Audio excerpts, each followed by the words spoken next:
Let's go to the airport.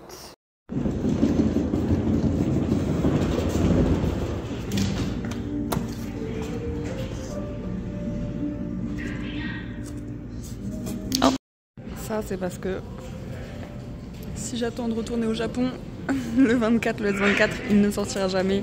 Je l'aurai pas avant plusieurs mois. Ça achète directement à la source son Samsung ici ou quoi. J'ai pris la totale, genre j'ai pris les écouteurs, la montre. Je vous montrerai quand je les aurai achetés là, j'attends qu'ils m'amènent les produits. Parce que ouais, j'ai essayé de les acheter depuis le Japon. Une fois que le téléphone est sorti, il n'est pas sorti au Japon. Je ne sais pas quand est-ce qu'il sort au Japon. Trop dedicated. Elle est en voyage. Depuis mon nouveau téléphone. Elle est en voyage. Et elle vient pour faire quoi? Attendez, je vais vous montrer parce que trop dedicated. Moi en Corée qui a amené mon PC pour faire du montage vidéo. Ouais, trop bien, qu'est-ce qu'on s'amuse ici donc. Du coup, je vais juste me poser et faire le montage vidéo. Je voulais poster la vidéo en janvier. Vous vous doutez bien, alors vous la regardez qu'on n'est pas en janvier et que j'ai pas aussi. Et je profite d'être en Corée, d'avoir enfin du temps pour moi en journée. Je pourrais visiter, faire du shopping, whatever. Mais je tiens à poster cette vidéo, elle me tient à cœur. Et j'ai très hâte de vous la poster, j'ai très hâte que vous la regardiez. Je la trouve très très drôle, donc vous avez intérêt à la voir. Et dites-moi que vous l'avez aimée parce que j'ai mis tout mon cœur. Voilà. J'ai eu le temps de vivre 2 secondes et demie à l'extérieur pour trouver un ATM dans Hongdae. Je galère, franchement ça m'a pris 30 minutes là. Il y a un petit marché trop mignon là, la femme ça fait 30 minutes, elle doit m'attendre. J'ai le temps de me faire interviewer, d'oublier mon compte de carte, de devoir trouver un wifi gratuit pour le retrouver. Manon, dédicace à toi, Vivienne. Non mais j'ai trouvé une fripe là, je suis entrée au hasard. Ma pote, si tu regardes cette vidéo YouTube, la Corée c'est fait pour toi. Hein. Désolée mais le game de la boucle d'oreille et du piercing en Corée, le Japon éclaté au sol. Littéralement ma boutique préférée et en fait ça me fume, c'est... vous allez rien entendre parce que le son est très très fort de la musique. À chaque fois que je viens en Corée, 3e fois, je viens toujours dans cette boutique. Et là, j'ai racheté exactement les piercings que j'ai perdus. Les mêmes, le même motif. Ils les avaient à nouveau. Ça fait 2 ans. Ma boutique préférée. Et en plus la vendeuse est adorable. Bonjour, j'ai décidé que j'allais vous parler un petit peu.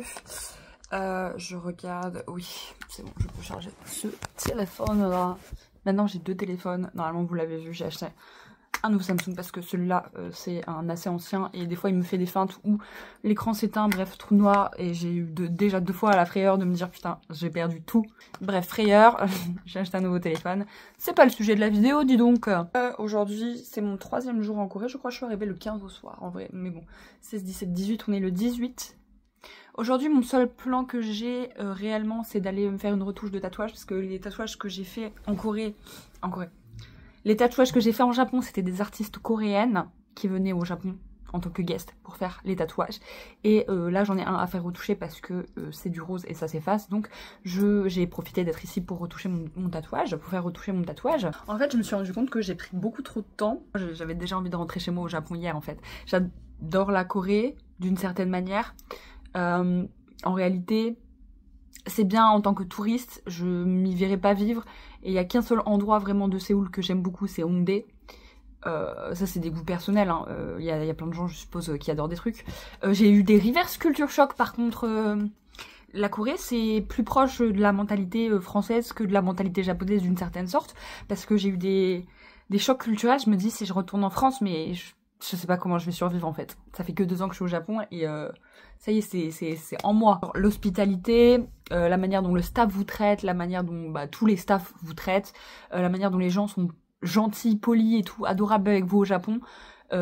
Franchement, j'y croyais pas. Je me disais oui, mais bon, enfin, on est comme ça un peu partout, quoi. Même en Corée, genre ça va être pareil. Genre, c'est pas si spécial que ça au Japon et tout. Et en fait, j'ai du mal. Hein. J'ai déjà failli chialer 2 fois. Hein. Les nerfs, ça lâche hein, quand tu parles pas coréen et que si... Non, il me parle, pardon, en coréen, full coréen tout le temps. Je ne parle pas coréen, ça se voit que je capte rien. Mais par contre, si je leur parle en anglais et qu'ils comprennent pas ce que moi je leur dis, ils vont juste ignorer que je leur ai parlé, ils vont ignorer que je leur ai dit quelque chose, ils vont juste en faire semblant de rien. Par contre, un truc que j'aimerais beaucoup qu'on apporte au Japon, c'est les bus coréens, les arrêts de bus chauffants. Le prix des bus what the fuck le Japon? Le prix des transports, what the fuck le Japon? Parce que même les taxis en Corée. Bref, est-ce que je vous ferai pas un petit point aussi sur l'opération des yeux? Là, ça fait du coup 2 jours que je suis opérée. Un petit peu moins de 2 jours, ça va faire 48 heures bientôt. Attendez, je me suis fait opérer le 16. Oui, donc ça va faire 48 heures bientôt. Le premier jour, du coup, j'ai dit, je suis rentrée, j'ai dormi toute l'après-midi parce que j'avais les yeux qui faisaient que pleurer, j'avais trop mal. Le deuxième jour, ça allait mieux. Hier, je suis sortie toute la journée à mouder. Je porte des lunettes de soleil pour les trop pleins de lumière. J'essaie de pas trop regarder des écrans parce que ça me fait mal aux yeux. C'est ça qui me fait le plus mal aux yeux en fait. D'ailleurs, je vais me reculer. J'espère que vous m'entendrez bien, mais en fait, quand je suis trop près, j'ai mal aux yeux de regarder l'écran. Je filme toujours avec téléphone. Maintenant, plus celui-là, l'autre, il est si beau. J'ai mal quand je regarde des écrans. J'ai un tout petit léger flou. Encore. Mais là, particulièrement aujourd'hui, je ne sais pas pourquoi. Aujourd'hui, j'ai mal aux yeux, donc j'ai des gouttes, j'ai plein de gouttes à mettre dans les yeux, voilà, pendant 2 semaines, tous les quelques heures j'ai des gouttes, j'ai des fausses larmes à mettre, particulièrement aujourd'hui ça va me servir, mais en plus aujourd'hui il fait nuageux, donc en fait c'est vachement blanc dehors, donc ça m'éblouit, et malheureusement il doit pleuvoir aujourd'hui et demain, mais je vais quand même profiter de sortir, je vais pas rester dans ma chambre d'hôtel pendant encore 48 heures, j'aimerais tellement rentrer au Japon. Voilà, sinon niveau douleur, l'opération, comment je vous explique, en fait j'ai eu, sur une seule et même journée, j'ai eu les checks et l'opération. Ils m'ont fait un check ADN pour voir si j'avais des trucs génétiques, des maladies génétiques. J'ai été double checkée, j'ai fait une 50aine de machines, des trucs que j'avais jamais vu de ma vie plusieurs fois, des gouttes, puis on recommence, puis on voit le médecin 2-3 fois, puis on voit un médecin différent pour avoir un avis différent. Hyper pro, mais par contre c'était hyper à la chaîne entre guillemets, genre il y avait pas un instant où je me suis assise, genre ça s'est enchaîné, et il y avait des dizaines de personnes, des dizaines de Coréens tout comme moi, et il y avait des dizaines de staff du coup vraiment à la chaîne quoi, genre vraiment pas la même ambiance que quand on va chez un médecin, un ophtalmo en France quoi. Là c'était une usine quoi. Ils ont eu du mal à comprendre que je suis française mais que j'habite au Japon. Mais bon, hein, parce qu'on m'a demandé plusieurs fois, mais tu reviens quand en Corée pour te faire checker? Mais je ne sais pas, mais si vous voulez absolument que je revienne, j'habite à côté. Ça peut se faire. Et on a décidé que c'était ok pour mon opération. Il m'explique par rapport aux réopérations, si ça régresse, bla bla bla, les risques. Vous avez compris. Vient l'après-midi, alors ça, genre j'ai commencé les tests le matin à 9h, j'ai fini à 11h. Ensuite j'ai eu 1h, on m'a dit sois là à midi, ton opération est à 13h. J'ai fait l'opération à 12h30. À 13h j'étais sortie en réalité. Rapide, mais alors, comprends rien. Et en plus moi genre... il y a des gens qui n'ont pas une myopie si forte que ça qui y vont. Moi, j'avais une myopie vraiment très forte. Je voyais rien. Donc, en fait, à partir du moment où on me dit enlève tes lunettes et que les gens sont là en mode suis-moi, viens là, fais ça. Moi, je vous vois pas en fait. Donc, je sais pas ce que je dois faire. Donc, c'était un peu compliqué. Mais genre, on est là, on te dit ouvre les yeux, ferme les yeux, on met des gouttes. Ah. Et en fait, ils te font couler. Genre, ils te mettent les gouttes eux-mêmes et tu dois pas te toucher le visage. Du coup, genre, ça te coule partout sur la gueule. Un enfer. Un enfer. Et l'opération, du coup, j'arrive dans une salle. Et pareil, genre, t'enchaînes. T'as une personne qui passe, 30 secondes après, ils remettent pas bien la table d'opération. Hein, c'est que tu vas t'allonger, tu y passes toi aussi, quoi. Genre, ils font juste les réglages du laser. Et 50 fois, on me regarde, on me fait tu parles coréen? Non. Bon. Eh ben, follow the green light, hein. Oui. Bah, au moins, ils ont bien fait attention à être sûr que j'ai bien compris les instructions, parce que en même temps, genre, un petit peu compliqué si j'avais pas compris que j'avais fait de la merde alors que c'est un laser dans mes yeux, quoi. C'est rapide, genre la docteure qui check derrière, elle fait rien en fait. L'opération Smile, c'est l'opération Smile, voilà, c'est l'opération que j'ai faite. Je ne sais pas si je l'ai dit avant. C'est une opération où ça incise vraiment juste 2 mm, donc c'est vraiment très petit, et c'est le laser qui fait tout. La médecin, elle était juste derrière, elle checkait. Moi, je la voyais pas hein, parce que j'avais le laser dans la gueule, bien évidemment. Je me pose, je m'allonge, elle me fait œil par œil, elle m'explique, voilà, suis le laser, blablabla, ne bouge pas les yeux. Et elle est derrière, elle est assez rassurante, elle donne des indications. Elle me disait là, il reste environ 15 secondes. Bouge pas tes yeux, voilà, genre pour être bien sûr, etc. Mais gentil, franchement elle était gentille. Les médecins en fait, j'en ai eu 2 et c'était les personnes les plus gentilles du service que j'ai eu. Le laser se passe et puis on me dit voilà, va en salle de je sais pas, de recovery, mais en même temps genre j'y suis restée 30 secondes, ils m'ont juste mis hop des gouttes dans les yeux. La médecin me check en me disant l'opération s'est bien passée, tu peux rentrer chez toi. Je suis rentrée chez moi, mais je voyais rien à ce moment-là, mais je voyais rien, en plus je faisais que chialer. Et j'ai marché jusqu'à mon hôtel qui est à 30 minutes à pied, donc il faisait froid et tout, franchement c'était pas une bonne idée. Ça m'a défoncé, bon après du coup j'ai dormi toute l'après-midi. Voilà, pour l'opération c'est à peu près tout ce qui s'est passé, j'ai pas eu d'événement particulier. Ça fait pas mal, en fait le laser on le sent pas dans l'œil, y a pas de douleur, c'est vraiment après en fait. Et en fonction moi je sais qu'il y a un œil où on m'a coupé plus de ma cornée que l'autre, et c'est cet œil là qui me fait plus mal entre guillemets, qui est plus sensible. Voilà, après c'est des indications typiques, on vous dit ne frottez pas vos yeux, donc vous ne frottez pas vos yeux, c'est logique. J'avais pas le droit de me laver le visage jusqu'au check du lendemain, donc pas mettre de l'eau dans les yeux. Maintenant je peux me laver le visage, il faut juste que je fasse attention, on frotte pas les yeux, mais de toute façon je le ferai pas, je sens que juste je cligne des paupières un peu trop fort, ça me fait mal, ça m'irrite limite, donc je vais pas me frotter les yeux, bien évidemment, je me doute que ce serait douloureux. J'ai pas le droit de porter du maquillage sur les yeux pendant une semaine après l'opération. Jusqu'à une semaine après l'opération. Le reste du visage, c'est ok. Juste pas les yeux. J'ai demandé, on m'a dit pas de lunettes de soleil particulièrement. Tu fais ce que tu veux. Voilà. J'ai pas de lunettes particulières. J'ai eu une fiche avec... Donc j'avais la fiche avec qui m'expliquait les gouttes, combien de fois par jour, quand, etc. Et aussi, t'as le droit de faire ça le premier jour, ça le deuxième jour, ça la semaine à venir. D'ailleurs, en fait, où est-ce que j'ai mis ce papier? Et voilà, c'est tout. Genre, ça m'a pas fait mal, ça m'a pas coûté si cher en conversion euro. J'ai des amis qui m'ont dit en France, ils ont payé genre 6 000 euros. Moi, ça m'a coûté 1 900 euros avec tous les checks, compris, en une seule journée. Et le check du lendemain, c'était gratuit. Et je sais pas si les autres checks sont gratuits, je ne pense pas. Mais c'est pas si cher, en fait, c'est genre une quarantaine d'euros. Et la réopération est gratuite. Voilà, bon, alors moi, ils m'ont expliqué que je ne peux me faire réopérer que d'un seul œil parce que l'autre ils sont trop coupés, haha. Mais bon, il t'explique bien qu'il y a 1% des gens qui régressent et que sur ces 1%, 70% avec des gouttes dans les yeux, tout va mieux. Donc, je touche du bois. Ça change la vie et en même temps, il y a des trucs, moi je me rends compte, vous vous rendrez peut-être pas compte si vous portez pas des lunettes ou alors si vous en portez depuis quelques temps seulement. Il y a des trucs, bon là je vois encore un peu fouillis, donc voilà. Moi j'ai juste l'impression qu'on m'a implanté mes lentilles de contact dans les yeux, à même les yeux. Et du coup c'est très étrange parce que j'ai envie de les retirer le soir en fait. Je vois encore. Et alors il faut savoir que j'ai jamais vu bien la nuit. J'ai jamais vu bien le soir, ok? D'accord? Moi je porte des lunettes depuis que j'ai 5-6 ans. Donc j'ai pas... voilà, on n'a pas les souvenirs vraiment en 100%, enfin qui se rappelle, qui peut me dire ce qu'il faisait au jour le jour à 5-6 ans, voilà, hein, qu'on me jette la première pierre, mais du coup, ce qui fait que je ne savais pas, moi je savais pas ce que ça faisait de voir le soir. Donc c'est très étrange d'être là dans la pénombre le soir, et juste avec des petites lumières ou quoi, quand il fait noir dehors, et de voir. Moi chez moi, une fois le soir que j'arrive chez moi, j'enlève mes lunettes, j'enlève mes lentilles et tout, je ne vois plus rien normalement. Donc là, je vois. Et ça c'est hyper perturbant, j'ai l'impression d'aller me coucher avec mes lentilles, je sais que c'est pas bien, et donc je suis là, ah non! Voir dans la douche, j'ai jamais vu dans la douche. Je savais pas ce que ça faisait de voir dans la douche. Moi je sais pas ce que ça fait de voir ces produits. Moi d'habitude je les colle à mon visage pour savoir ce que c'est. Et je me vois. Je suis désolée mais je peux me maquiller. Le miroir il peut être là à la distance là où elle est la caméra, je peux me maquiller. Je me vois. Ça m'est jamais arrivé de ma vie. Parce que 5-6 ans on se maquille pas. Enfin, maintenant, bon, voilà, genre, génération, t'as capté. Mais 5-6 ans, moi, je me maquillais pas. Donc, je me suis jamais maquillée en me voyant, en fait. Ça change une vie. Voilà, franchement, je recommande à 100%. Le nom de la clinique où je suis allée, moi, du coup, c'est BNVIT. Bien vite. Et c'est parce que j'ai une interlocutrice en anglais. D'ailleurs, j'avais une traductrice, elle était là avec moi. Et elle m'aidait. Elle traduisait tout. Elle était très gentille.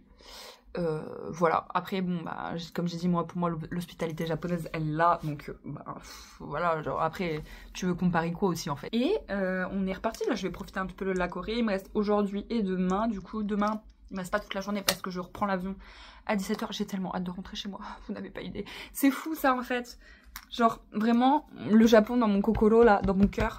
D'ailleurs anecdote drôle, je me suis fait interviewer dans la rue par des gens pour demander comment, comment je conseillerais d'apprendre l'anglais à des Coréens. Alors, je suis pas sûre d'être la mieux placée pour ça, et en plus, bref. On est reparti sur des petits moments de vlog random de la Corée que je vous filme en petit bonus là. Cœur sur vous, je vous souhaite de bien voir en HD dans vos vies. C'est vraiment agréable. C'est donc ça le métro coréen. Alors sachez que c'est très mal indiqué. J'étais de l'autre côté là-bas. Voilà, heureusement que je vérifie là dans quel sens je vais. Hein. Parce que je partais à l'autre bout du monde. Hein. Je sais pas où j'allais en fait. On me voit. Et c'est mal indiqué. Une rue ghetto en Corée plus tard. Let's go! Je suis arrivée depuis 25 minutes à l'endroit où je suis censée avoir rendez-vous. il y a 20 minutes déjà avec ma tatoueuse pour qu'elle me fasse mes retouches de tatouage et j'ai pas de nouvelles. J'ai pas de nouvelles mais en même temps genre c'est chaud pour la contacter parce que je suis tributaire du wifi public. Là je sais pas par quel miracle je suis assise à un endroit random de la rue et j'ai un wifi. Ça vraiment merci la Corée parce qu'au Japon ça ne serait jamais arrivé.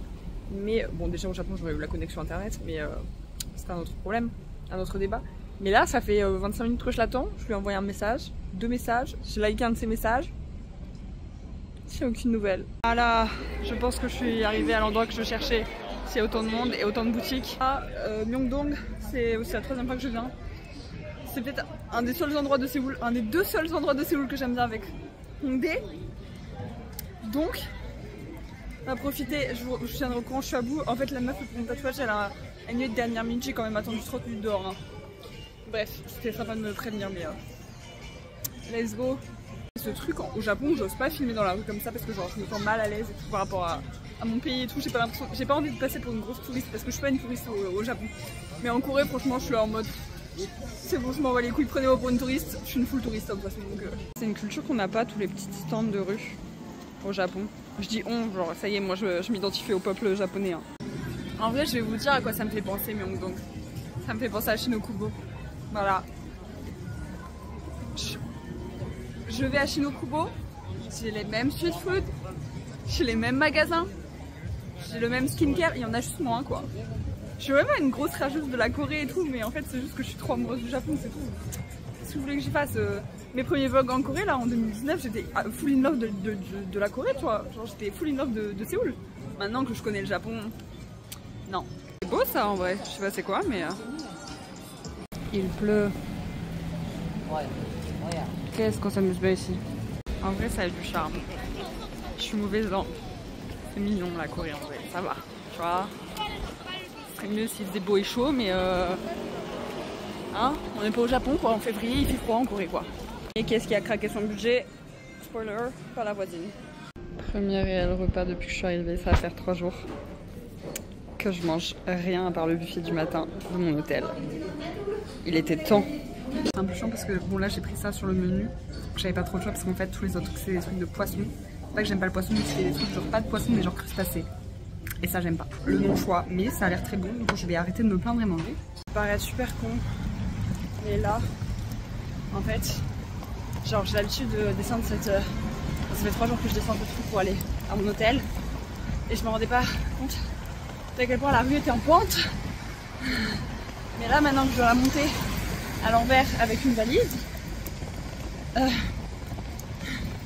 moi qui pensais que le Japon c'était pentu, ben juste que la Corée c'est pas plat hein. Regardez on me dirait pas hein. Mais ça c'est lourd. En plus c'est des pavés de merde là. Ils se sont créés en Europe ou quoi? Oui oui of course je vais prendre ça comme souvenir de la Corée. Hein? Qu'est-ce qu'on se sent bien en Corée ici donc? Non j'ai pris ça, on m'a conseillé ça. C'est un truc only Incheon. Ils vont pas savoir au Japon, mais c'est pas grave. Je vais prendre un truc Paris Baguette aussi. What the fuck, elle ramène des trucs Paris Baguette du Corée. Regardez-moi bien. Déjà j'ai une gueule de merde. J'ai chialé aujourd'hui. Oh, j'ai chialé aujourd'hui parce que j'ai perdu mon téléphone, pas celui avec lequel je filme, mais le deuxième. Vous voyez en reflet. Le deuxième dans un train métro, j'ai cru que j'allais jamais le retrouver, ou alors que j'allais rater mon avion et tout. Bref, regardez-moi bien. Vous voyez ça? Sur 4 jours, c'est mon premier repas coréen. Bah non, ouais, enfin, non, ok, mon deuxième. Ça m'aurait mis 4 jours à trouver un bibimbap et il aurait fallu que je revienne à l'aéroport pour le manger, le bibimbap. C'est bon pour vous? Déjà, la meuf au tax refund, elle a voulu me tax refund en dollars. Je suis là en mode non. Elle me fait bah oui mais c'est Korean won ou dollars, on a que 3 choix. J'étais bah oui le troisième choix c'est des Japanese yen. Excuse me. Est-ce que tu es en train de me dire que je ressemble plus à une américaine qu'à une japonaise? Itadakimasu. Ah non pardon c'est Jamokesumida, je sais pas, je suis pas trop sûre. Bref, itadakimasu. Est-ce que ça amuse quelqu'un de voir des intérieurs d'aéroport? Voilà, ça c'est l'intérieur d'Incheon. Vous avez la belle vue sur le brouillard de dehors, les avions et les gens. Je sais pas, est-ce que vraiment ça intéresse des gens de voir des intérieurs d'aéroport? Parce que en vrai, les vlogs qui ont le mieux marché sur ma chaîne, c'était genre le premier quand je suis allée en Corée, où on voyait l'aéroport et à chaque fois c'est des trucs de voyage un peu, donc je me retrouve dans des aéroports. Mais plus le temps passe et moins j'aime les aéroports, je vais pas vous mentir. Je commence à m'y habituer donc ça me fait plus peur, mais je m'amuse pas quoi. Genre, c'est bon.